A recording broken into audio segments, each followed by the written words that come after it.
Olá, pessoal, sejam muito bem-vindos a esse podcast, esse bate-papo sobre a inovação, né?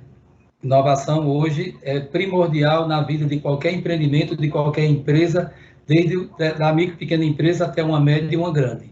Então, nós vamos falar aqui de uma forma bem transparente, bem clara, para que vocês possam entender como, quando, por quê e o que é inovação, certo? Meu nome é João Bosco Cabral Freire, né? Me chamo Bosco Freire, e minha formação é engenharia mecânica. Eu tenho algumas pós nessa área de consultoria de empresa, de difusão da inovação e tecnologia, e durante 15 anos eu gerenciei a área de inovação do Sebrae. Mas para esse bate-papo, eu não vou estar aqui só, né? Se é um bate-papo, então eu tenho aqui duas colegas que são também feras na inovação, e então eu gostaria de convidar a Nayara e depois Beatriz para fazer a sua breve apresentação. Olá, Você, Nayara. Beatriz. Boa tarde a todos. Bom, eu me chamo Nayara Bezerra, minha formação acadêmica é Engenharia Química, sou especialista em Gestão Ambiental e Segurança do Trabalho, e nesse momento estou cursando outra especialização que é Engenharia de Segurança do Trabalho. E minha atuação profissional nesse momento está sendo como agente local de inovação, juntamente com minha colega Beatriz, aqui no estado do Rio Grande do Norte, e temos a função de facilitar, de levar soluções inovadoras para as micro e pequenas empresas aqui do nosso estado. Obrigada. Olá, pessoal. Boa tarde, né? Me chamo Beatriz, sou formada em Economia, tenho pós-graduação, né, tenho mestrado em Economia pela UFRN. Como trajetória profissional, né, desde 2014 até 2017, fiz parte de incubadoras, né, com assessoria financeira, bem como também trabalhei com cadeias de valor, inovação em cadeias de valor, e agora, também juntamente com Nayara e com Bosco, eu faço parte do projeto Ali, né, Projeto Brasil Mais, sou agente local de inovação. Bom, pessoal, então vamos dar prosseguimento ao nosso papo. Como eu falei para vocês, o tema é inovação, mas ele está com mais detalhado, a gente pode dizer que é explicando a inovação. Vocês vão sair daqui com todas as dúvidas para desmistificar o porquê das empresas precisarem tanto da inovação. E depois a gente conclui até que não é só as empresas, não, são as cidades, são os estados e as nações, os países, né? E eu gostaria de convidar, então, Nayara para iniciar com o foco dela dentro do tema da inovação, que é a importância da inovação, né, contextualizando, né, desde a origem, o porquê, os conceitos, o que é inovação. Com você, Nayara. Obrigada, Bosco. Então, já que estamos aqui para explicar a inovação, para conversarmos sobre inovação, por que não citar o pai da inovação, né? A importância que o pai da inovação, Schumpeter, tem nesse ramo de inovação, nesse processo de inovação, não só no país, mas no mundo, né? E Schumpeter ele foi responsável por definir alguns tipos de inovação, entre elas a inovação de produtos, a inovação de processos, a abertura de novos mercados como um processo de inovação, a criação de novas rupturas também em uma indústria é considerado uma inovação pelo pai da inovação, como também o desenvolvimento de novas fontes provedoras de matérias-primas e de insumos. E o que me chama a atenção é que, por volta de 1930, 1934, ele já fazia uma relação com o futuro, que é justamente o mundo que estamos hoje, né? O momento que estamos vivenciando. Por que não desenvolver matérias-primas, insumos que geram impacto ao meio ambiente, à sociedade de forma não tão negativa, né? De uma forma mais positiva? Então, essa definição de Schumpeter em relação ao desenvolvimento de matérias-primas, insumos, que possam gerar novas inovações, está muito ligada, inclusive, aos dias atuais. As empresas estão buscando não só lucrar, não só o retorno financeiro, mas também o impacto positivo socioambiental. E Schumpeter também relaciona os tipos de inovação à intensidade. As inovações, elas são incrementais, ou inovações que causam transformações em um processo produtivo, em um novo produto que é gerado.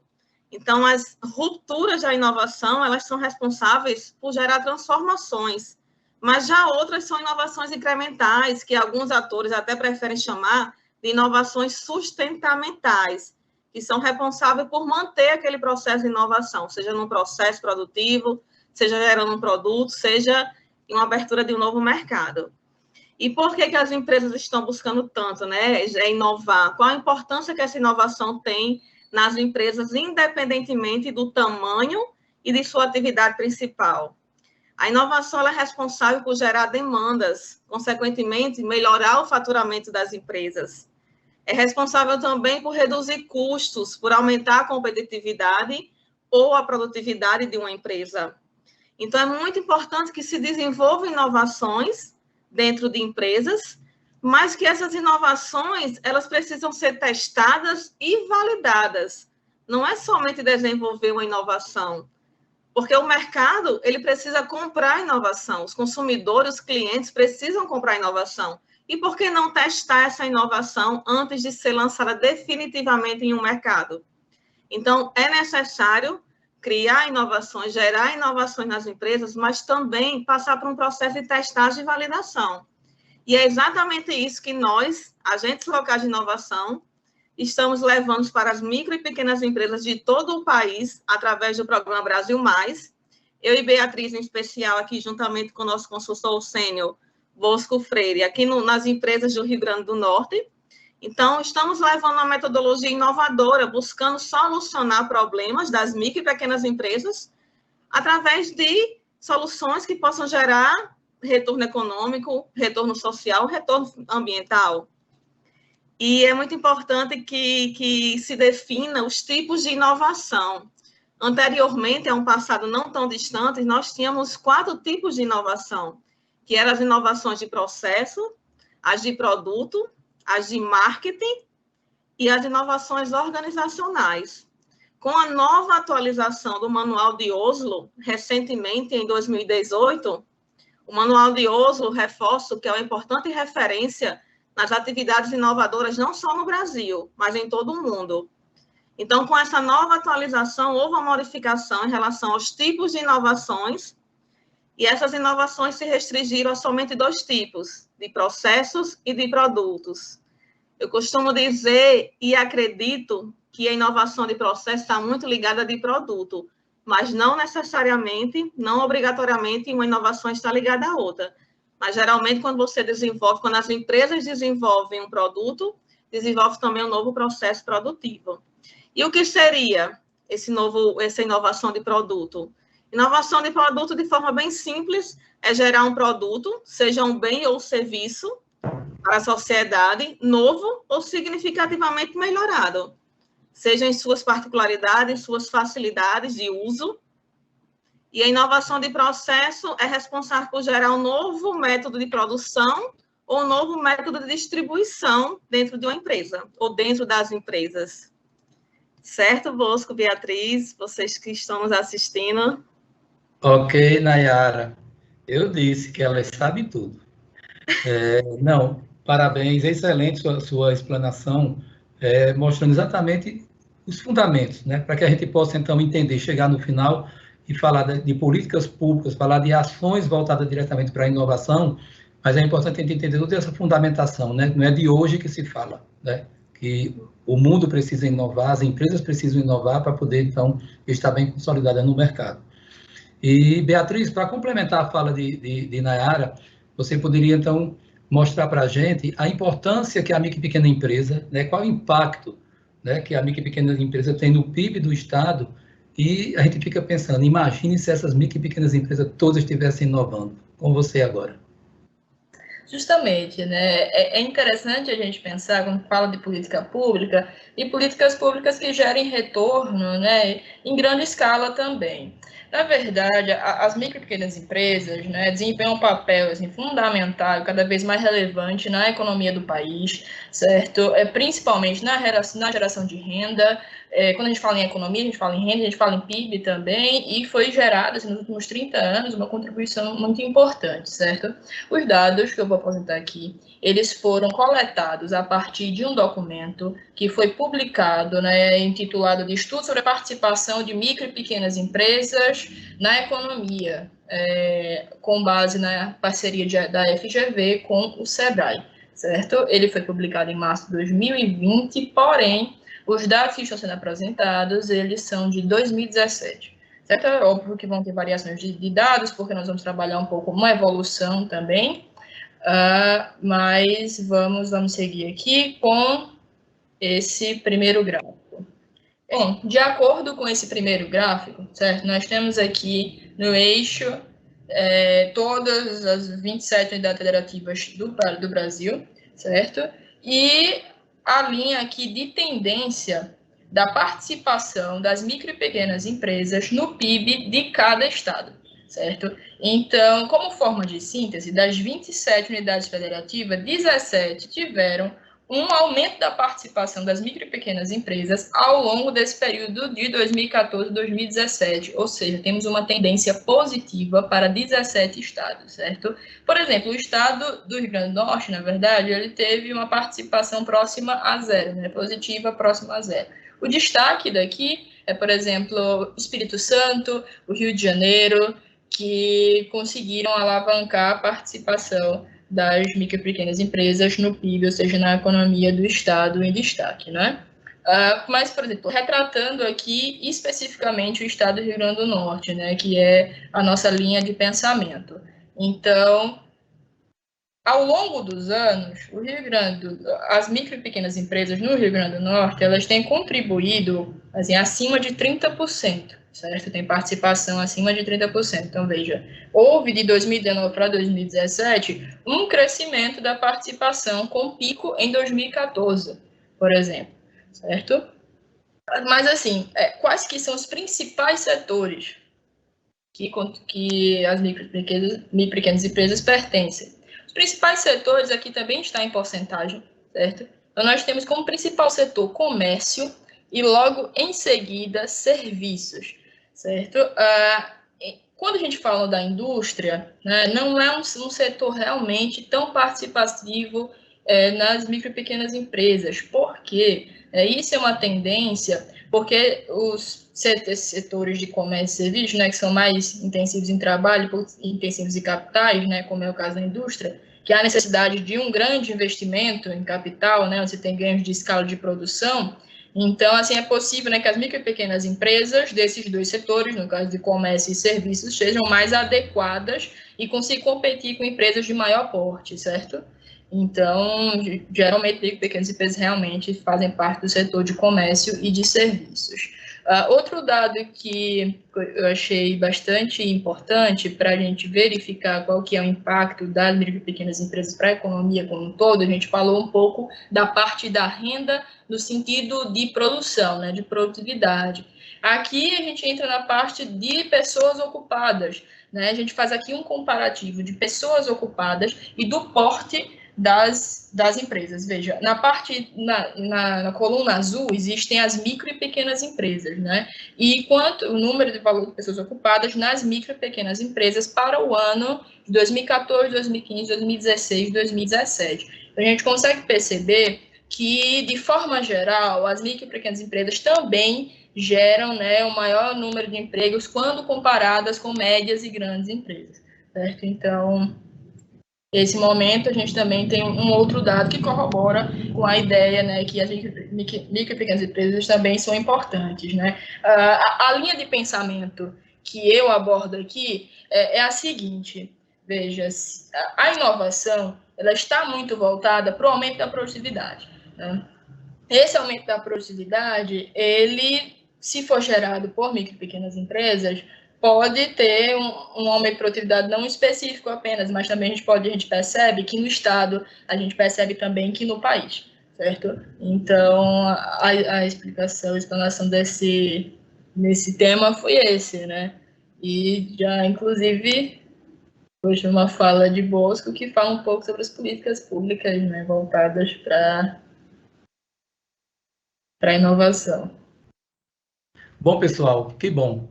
Né? Depois dessas duas explanações, né, de Nayara e de Beatriz, onde ficou muito claro para a gente a importância, o histórico, o conceito, fundamentalizou, né, toda a parte da inovação, e Beatriz mostrando o quanto é importante que a micro e pequena empresa esteja inserida nesse contexto, porque ela tem uma contribuição muito forte para levar o PIB, né, das cidades e dos estados. Então, isso acontece sim, se nós tivermos políticas públicas boas e voltadas para isso. E o mais interessante é que o país hoje, ele tem políticas públicas, mas o que é investido nas políticas ainda é muito pouco, né? Eu gosto de dizer que a inovação, para se consolidar, a gente precisaria de que nós tivéssemos planos de Estado da inovação e não planos de governo, para que não tivesse descontinuidade e para que isso fosse feito de uma forma única, de uma forma conjunta, a esfera federal, a estadual e a municipal. Aí, assim, a coisa então aconteceria bem mesmo, né? A federal, através do MCTI, Ministério de Ciência e Tecnologia, através da FINEP, lançando os editais e criando a infraestrutura para que isso então pudesse acontecer de uma forma mais positiva possível, que é a inovação chegar para todos. O Estado ele tem que entrar com a infraestrutura de apoio, né, fisicamente, de que as coisas possam acontecer, como implantação de parques tecnológicos para incubadoras de empresa, né, que são empresas que vivem a inovação na sua veia e que trazem um resultado muito positivo. As universidades, né, é onde você vai buscar o conhecimento. Né? Então, todo o conhecimento que está na universidade, de pesquisa, de estudo, isso ser transformado em negócio em benefício da sociedade. Nós temos também o mercado, o mundo dos negócios.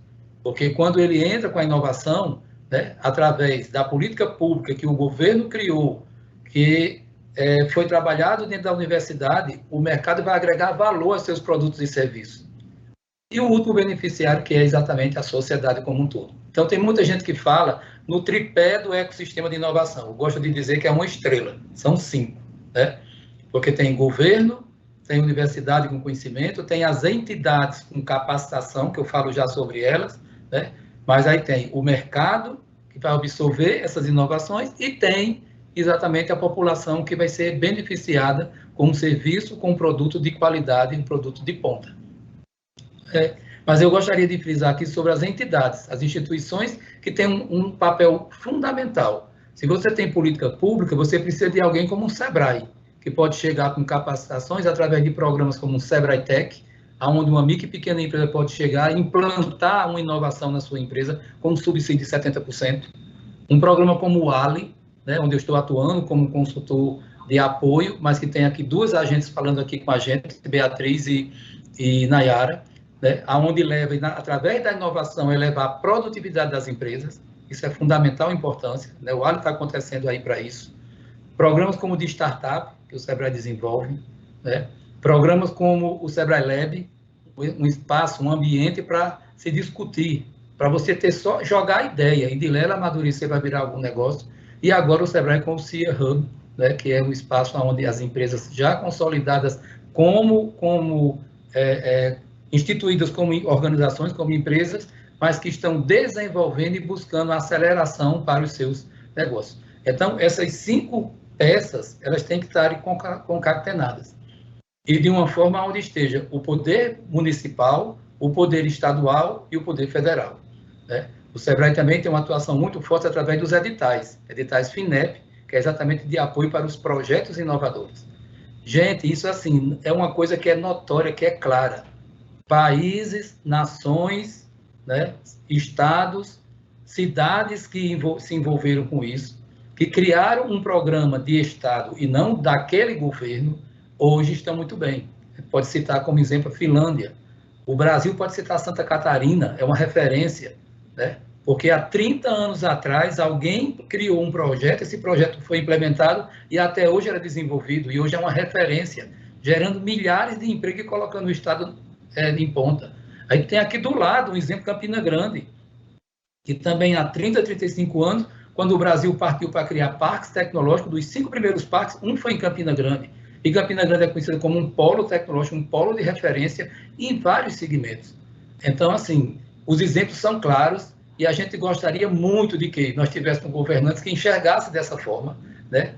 Criasse essas políticas públicas para poder dar condições e que a gente tivesse cada vez mais, né, o nosso país envolvido com a inovação, fazendo com que a grande, de repente, ela é mais fácil, a média, de ir buscar, de ter um departamento, de contratar uma Beatriz ou uma Nayara e, de repente, desenvolver, levar à frente um projeto inovador. Mas a micro e a pequena, ela precisa desse apoio, desse suporte, né? E se o nosso grande número de empresas são micro e pequenas, são elas que vão fazer uma grande diferença, né, amanhã no nosso dia a dia, né, no mundo dos negócios, né, do nosso Estado. A inovação, cada vez mais, né, ela se consolida, não é de hoje, né? Tem uma frase que é super interessante, né, que diz que nada é tão constante quanto a mudança, né? É mudança e é constante, porque desde sempre que se ouve falar nisso, né? De que o mundo precisa mudar, precisa acompanhar. E assim, eu gosto também de dizer de que você que está ouvindo assim, mas então eu preciso inovar, como sempre está criando, lançando novo. Não. Você pode inovar porque você vai estar atento e levando para dentro da sua empresa o que está acontecendo naqueles segmentos que estão dando certo, né? Você não precisa ser simplesmente assim, o pioneiro de ter criado, mas você precisa ser um seguidor. Você não pode ficar para trás. Você tem que estar antenado para ter esse diferencial. É como que diz assim, o mundo está indo com a tendência de uma cor amarela e, de repente, você está na cor lilás. Então, você tem que estar antenado exatamente com isso e você só vai estar se você estiver envolvido com os programas, com os projetos de inovação. Se você for atrás dos seus indicadores, para elevar a sua produtividade e você cada vez mais está participando ativamente. Então, assim, governo, instituições, com o mercado, o mundo dos negócios, né? E a sociedade como um todo são partes integrantes desse ecossistema que precisa estar cada vez mais dinâmico, buscando inovar sempre. Então, assim, eu fico muito, muito, muito satisfeito de ter recebido um convite para participar, né, dessas duas garotas, mas altamente competentes, e de estar aqui mediando um trabalho como esse, né? Parabenizo vocês pela explanação, pelas colocações. Eu acho que a gente conseguiu desmistificar para quem está iniciando, ou se não fomentar para quem já está dentro, né, o mundo da inovação, mostrando que é possível, né? É ter um planejamento, é ter foco e buscar as ferramentas. Mas eu gostaria, então, aqui de voltar a palavra também para as meninas, para que a gente possa, então, fazer umas considerações finais, né, a respeito do que vocês falaram, mas com uma frase, uma mensagem. E eu começo agora, então, por Beatriz. Certo. Na verdade, eu vou um pouquinho puxar um pouco para o passado, eu gosto muito de Schumpeter, e Schumpeter, ele traz uma ideia do empreendedor, né? O empreendedor, ele seria aquele empresário inovador, né? E ele tem uma frase interessante, que ele fala que é empreender, inovar a ponto de criar condições para uma radical transformação de um determinado setor, ramo de atividade, território, onde o empreendedor atua, né? Ou seja, ele consegue criar ali um novo ciclo de crescimento capaz de promover uma ruptura no fluxo econômico contínuo. Quando ele fala isso, é porque a gente segue aqui um fluxo econômico, não é? E quando você implementa realmente uma inovação radical, como, por exemplo, com várias inovações que a gente consegue visualizar na sociedade mesmo, a forma de vida, ela também segue esses fluxos de inovação. Então, eu particularmente, é algo que eu acho mais incrível, né? E que não precisa ser necessariamente realizado por grandes empresas, né? A gente, quando vê trajetórias de pequenas, né, de médias empresas, a gente consegue perceber também que grandes inovações são constituídas por esses empreendedores, certo? E também uma frase outra, né, que seria: inovação é a soma de esforços contínuos e coordenados, né? Não se trata de intensidade, sim de frequência. E eu acredito que até o programa Ali, o Programa Brasil Mais, influencia um pouco nessa perspectiva. Ok, Beatriz. Nayara, suas considerações para esse que está nos assistindo. Sim, sim, vou. Estou escutando Beatriz falando, e tem uma frase que eu me recordo, que eu gosto bastante, que é de Charles Bezerra.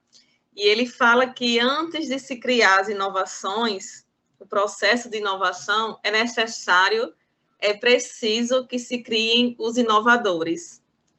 E eu reforço aqui a importância do programa Brasil Mais, sou uma defensora, acredito que Beatriz também, como Bosco, porque nós fazemos isso, levamos a cultura da inovação para as empresas, e essa cultura é responsável por gerar essa inovação. Eu sempre falo para as empresas, permitam que os colaboradores, eles deem opinião, eles ajudem a inovar, gerar esse processo. Se cria uma ilha de liberdade dentro de uma empresa, seja uma micro ou uma média, grande empresa, não importa o porte, mas os colaboradores, a equipe da empresa, ela precisa ter liberdade para opinar, para inovar. A tolerância ao erro. Então, eu gosto bastante dessa frase de Charles Bezerra, que antes de se criar as inovações, é necessário que se criem os inovadores. Essas pessoas precisam serem estimuladas a fomentar, a intensificar ou até mesmo criar as inovações dentro das empresas. Valeu, Nayara. Bosco, Beatriz. Ótimo. Mas é isso, assim, para fechar, então, eu acho que a gente pode sintetizar tudo que foi colocado aqui, né, da hora que você vai buscar os conceitos, na hora que você vai buscar caminhos, né, você começar a pensar e a cobrar, então, das pessoas que ocupam cargos, né, de destaques como em fundação, como em secretarias, né, tanto municipal, na esfera estadual ou federal, para que vejam com bons olhos essas políticas públicas que possam cada vez mais incentivar, né, e levar ações inovadoras para dentro das empresas, né? Só um exemplo assim bem rápido. Vamos supor uma prefeitura que procura uma universidade e diz: eu quero apoiar a inovação, eu vou apoiar a criação de incubadoras de empresa aqui para vocês. Show! Aí, se no estado aparecer alguém e vou dizer: olha, o que é que vocês precisam de infraestrutura para acontecer isso? Procura a universidade e vai dizer: vamos então implantar um parque tecnológico que já está mais robusto, já tem mais consistência. E o governo federal dizendo: nós vamos lançar editais para que quem tenha bons projetos, boas ideias, possam buscar recursos e possam então desenvolver as suas metodologias, né? Os seus novos produtos e serviços que vão ser oferecidos. Quer dizer, isso seria fantástico, era uma política assim completa, que vem da base, passando pelo município, pelo estado e pelo governo federal. Então, esse é o nosso sonho, né? Para isso que a gente está aqui, a gente acredita, fazendo um trabalho brilhante com as empresas, exatamente para que a gente possa, cada vez mais, levar a desmistificação de que inovar não é coisa só para grande, né? O pequeno precisa também. E você que está começando agora, mais ainda já implantar essa cultura, como Nayara e Beatriz falaram aqui, a cultura da inovação dentro da empresa de vocês. Então, eu acho que nós estamos chegando ao nosso final, acho que cumprimos nosso papel e nosso tempo aqui, e eu encerro exatamente com a frase que eu citei, mencionei um pouco, mas vou dizer a frase aqui completa. E ela foi dita, aonde eu li, ela dizem que ela foi dita anos antes de Cristo. Nada existe em caráter permanente a não ser a mudança. E a inovação requer mudança mental, comportamental, de atitudes, para que você possa cada vez mais, então, desenvolver e crescer seu negócio. Pessoal, obrigado. Foi ótima a participação com vocês. Tchau. Obrigada, Bosco. Obrigada, Beatriz. Obrigada a todos. Obrigada, pessoal. Obrigada, Bosco, Nayara, por terem topado também participar. Foi ótimo.